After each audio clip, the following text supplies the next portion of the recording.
আসসালামু আলাইকুম। সরকারি কর্মচারীদের দাবি 50% মহার্ঘ ভাতা।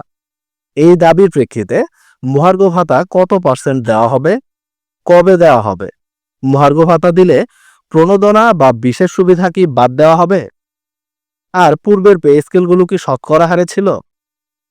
মহার্ঘ ভাতা নির্ধারণে কোনো কর্মচারী প্রতিনিধিকে রাখা হয়নি কেন? এই বিষয়গুলোর বিস্তারিত জানতে চেয়েছেন অনেকেই। যারা জানতে চেয়েছেন তাদের জন্য আজকের এই ভিডিওতে এই বিষয়গুলো নিয়ে বিস্তারিত আলোচনা করব। তাই অবশ্যই ভিডিওটি শেষ পর্যন্ত দেখার চেষ্টা করবেন এবং এ সম্পর্কে আপনাদের মূল্যবান মতামত কমেন্টে লিখে জানাবেন। চলেন তাহলে মূল আলোচনায় যাওয়া যাক।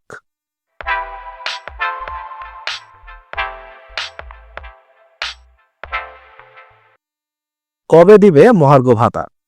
সরকার মহার্ঘ ভাতা প্রদানের জন্য ইতোমধ্যে কমিটি গঠন করে দিয়েছে।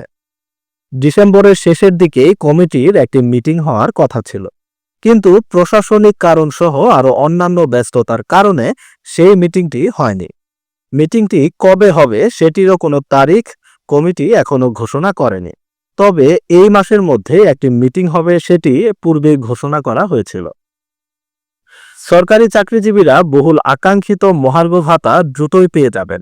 এই মাসেই প্রথম মিটিং হতে পারে। আর সাধারণত সংশোধিত বাজেট মার্চ মাসে হয়, কিন্তু এবার সংশোধিত বাজেট ফেব্রুয়ারিতে হবে এবং সেই সংশোধিত বাজেটে মহার্ঘ ভাতা দেওয়ার পরিকল্পনা আছে বলে জানানো হয়েছে। যদি সত্যি ফেব্রুয়ারিতে সংশোধিত বাজেট হয় তাহলে ভাতা পেতে পেতে ফেব্রুয়ারি মাসের শেষ অর্থাৎ মার্চ মাসের 1 তারিখ হতে পারে। এবার কর্মকর্তা আর কর্মচারীদের জন্য আলাদা শতকরা হার হিসেবে মহার্ঘ ভাতা দেওয়ার চিন্তা চলছে। বৈষম্য নিরসনের জন্য কর্মচারীদের শতকরা হার বেশি হবে। সর্বোচ্চ আর সর্বনিম্ন অ্যামাউন্ট ফিক্সড করে দেওয়া হবে। আমরা যদি পূর্বে জারিকৃত মহার্ঘ ভাতার আদেশগুলো পর্যালোচনা করি, সেখানেও দেখব মহার্ঘ ভাতা 20% অর্থাৎ সর্বনিম্ন 1500 টাকা থেকে সর্বোচ্চ 6000 টাকা পর্যন্ত নির্ধারিত ছিল। পূর্বের পে স্কেলগুলোকেও যদি আমরা পর্যালোচনা করি, সেখানেও দেখব তারা তৎপূর্ববর্তী কাঠামোকে অনুসরণ করেছে। আলোচনা দেখে মনে হলো এবারও তার ব্যতিক্রম হবে না। মহার্ঘ ভাতা দেওয়া হলে প্রণোদনা বা বিশেষ সুবিধা কি বাদ দেওয়া হবে? প্রণোদনা বা বিশেষ সুবিধা ভাতাটি মহার্ঘ ভাতার সাথে সম্পর্কযুক্ত নয়। তাই নতুন পে স্কেল জারি করার আগ পর্যন্ত মহার্ঘ ভাতা ও বিশেষ সুবিধা বহাল রাখা হবে। মহার্ঘ ভাতা নির্ধারণে কোনো কর্মচারী প্রতিনিধি নেই কেন? সরকারি কর্মকর্তা ও কর্মচারীর বেতন বৈষম্য তৈরি করেছে যারা, তারাই মহার্ঘ ভাতা প্রণয়ন কমিটির সদস্য। 14 লক্ষ কর্মকর্তা কর্মচারীর মধ্যে অধিকাংশ কর্মচারী থাকা সত্ত্বেও মহার্ঘ ভাতা প্রণয়ন কমিটিতে কর্মচারীদের কোনো সদস্যকে রাখা হয়নি। আবার পদোন্নতি বঞ্চিতদের তালিকা চাওয়া হয়েছে, কিন্তু সেখানেও কর্মচারীদের কোনো তথ্য চাওয়া হয়নি। গত 15 বছরে কি শুধুমাত্র কর্মকর্তারাই পদোন্নতি বঞ্চিত হয়েছেন, নাকি সেখানে কর্মচারীরাও ছিল? পদোন্নতি বঞ্চিত কর্মচারীদের পদোন্নতির ব্যাপারে সরকার কোনো রকম চিন্তা করছে না। তার মানে কি কর্মচারীরা দেশ গঠনে তেমন কোনো ভূমিকা রাখে না? এর উত্তর আপনারা কমেন্টে অবশ্যই দিবেন। পূর্বের পে স্কেলগুলো কি শতকরা হারে ছিল?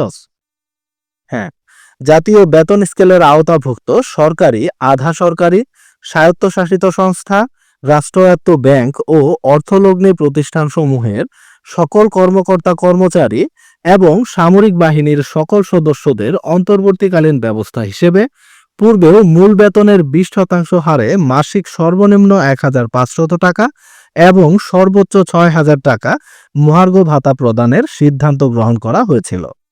তখনও শতকরা হার বা পার্সেন্টেজ আকারেই ছিল পে স্কেল। যতক্ষণ পর্যন্ত না মূল বেতনের বৈষম্য দূর হয় ততক্ষণ পর্যন্ত সরকার যে সুবিধাই প্রদান করুক না কেন তাতে বৈষম্য থেকেই যাবে। বর্তমান বাজার পরিস্থিতি বিবেচনা করলে 20% অথবা 30% মহার্ঘ ভাতা কর্মচারীদের জন্য খুব বেশি একটা সুবিধা বয়ে আনবে না, এবং সেজন্যই কর্মচারীরা 50% মহার্ঘ ভাতার দাবি জানিয়ে আসছে। এখন সরকার কত পার্সেন্ট মহার্ঘ ভাতা দিবে সেটি সরকারই ভালো জানে। তবে আমাদের একটাই দাবি থাকবে, সরকার যাতে কর্মচারীদের দিকটা বিবেচনা করে কর্মচারীদের জন্য একটা ভালো পার্সেন্টেজের মহার্ঘ ভাতার ব্যবস্থা করে দেয়। আজকের ভিডিওটি এই পর্যন্তই। ভিডিওটি ভালো লাগলে অবশ্যই ভিডিওতে একটি লাইক দিয়ে শেয়ার করে দিন আপনার বন্ধুদের সাথে। আর এই সম্পর্কে আপনাদের যে কোনো মূল্যবান মতামত অবশ্যই কমেন্টে লিখুন। আপনি যদি এই চ্যানেলে প্রথমবার হয়ে থাকেন তাহলে অবশ্যই চ্যানেলটি সাবস্ক্রাইব করে রেখে দিতে পারেন পরবর্তীতে এরকম গুরুত্বপূর্ণ নিউজ সবার আগে পেতে। দেখা হবে নতুন কোনো ভিডিওতে নতুন কোনো গুরুত্বপূর্ণ টপিক নিয়ে। ততক্ষণ পর্যন্ত ভালো থাকুন। আল্লাহ হাফেজ।